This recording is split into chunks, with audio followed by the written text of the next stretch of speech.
I wouldn't complain if someone admired GTA 4 more than its closest relatives. However, we know that throughout the story, the game has set the tone to be humble, heavy-weighted, and psychologically packed. What was this all about? Some might incline more towards depression. I know. What if I'm using a more grateful attitude towards the lore without being too naive? What if I just accepted and learned from all of them and moved on? Would I become a better person? It was just plain selfish. I put on a different pair of glasses. The results surprised me. Listen to me. I will get to Niko Bellic, the main character, later on, because he has one of the most complex characteristics and background story. But what better way to start than... Cousin, we should go out together. Roman Bellic reminds us that family is irreplaceable, ultimately worth far more than money. His optimism is what keeps him going, even when things fall apart. Shut up. Roman, shut up. Though GTA 4 also warns us not to sugarcoat reality too much. Little Jacob shows that true friends don't always look the way we expect. Sometimes they appear out of nowhere, but when everything goes wrong, they're the ones who stay. Roman was my boy, you know. I'm doing this for him. Kate represents the belief that conscience and humanity can still exist inside a criminal world. She never gave up on that belief, even when it cost her everything. Told me to leave it. I thought I had. Darko Brevic teaches one of the hardest lessons in the game. Forgiveness can be more powerful than revenge. Holding on to bitterness doesn't redeem the past, it slowly destroys the person carrying it. However, forgiveness and trust are not the same thing. Unlike Darko Brevic, you can let go of hatred without letting the wrong person back into your life. Mikhail Faustin teaches us that losing your temper means losing your judgment. No matter the situation, anger only accelerates collapse. I agree.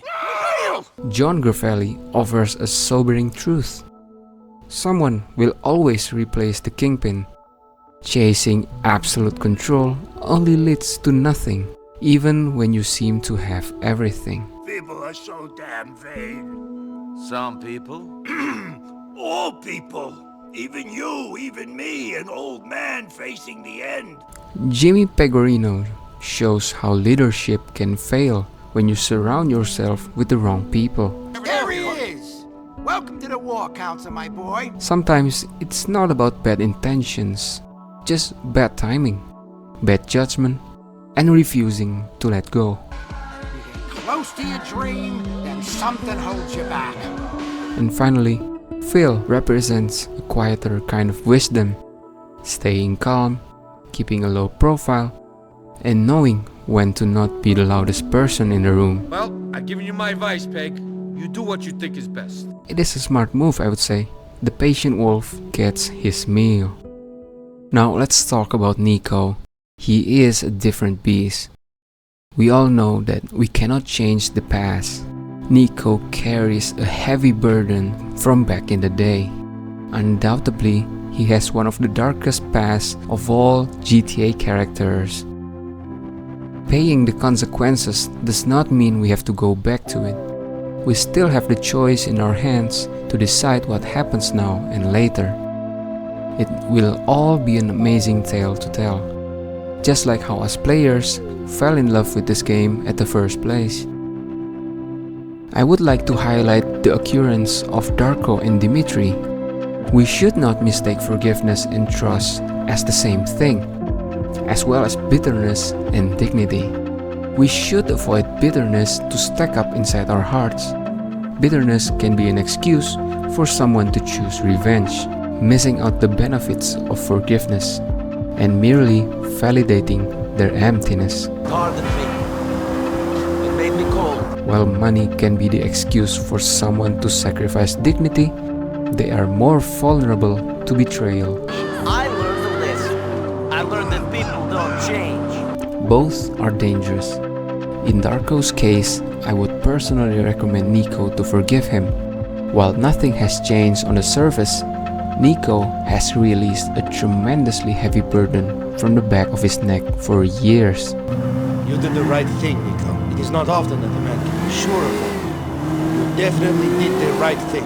Proud of yourself. However, in Dimitri's case, I would recommend to maintain your dignity and not to choose money, just for the sake of forgiveness. See, Nico? You should have gone with your instinct not to trust him. I can't believe you can care about money that much. Sure, putting your ego aside and prioritizing others' needs is a good thing. But in this situation, Nico is basically saying that he can forgive only if the price is right, which makes his forgiveness just an excuse to get a large amount of money, making it something purchasable and materialistic, not from his own heart, unlike in Darko's. Though personally, I would not take revenge on Dimitri as well if I got the option, but still, not because of money. It's from his own conscience. The revenge ending might still be understandable due to Dimitri's presence can still potentially threaten Nico and Roman in the future, unlike Darko's passive presence.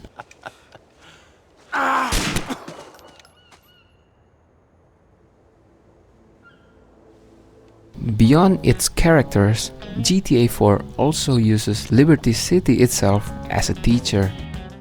Each island reflects a different phase of life, almost like emotional checkpoints, each carrying its own quiet lesson. Broker is where everything begins. It tells us to slow down. It's okay not to have everything figured out right away. Early promises often look shiny and exciting, but some things that feel too good to be true usually are.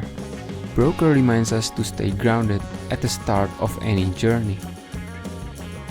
Then we reach Bohan, the lowest point both literally and emotionally. Life falls apart here, problems pile up, mistakes become unavoidable. But that's the point. Bohan teaches us that hitting rock bottom is part of the process. Even good people struggle. What matters is not punishing ourselves forever, but learning to stand back up and keep moving forward. Algonquin, on the other hand, represents success, power, and appearances. But it comes with a warning. Politeness, professionalism, and influence do not always mean integrity. Algonquin asks us a difficult question. What are we willing to sacrifice to stay on top?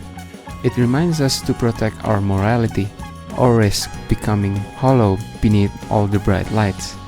And finally, there's Alderney, the end of the road. By this point, escape is no longer an option.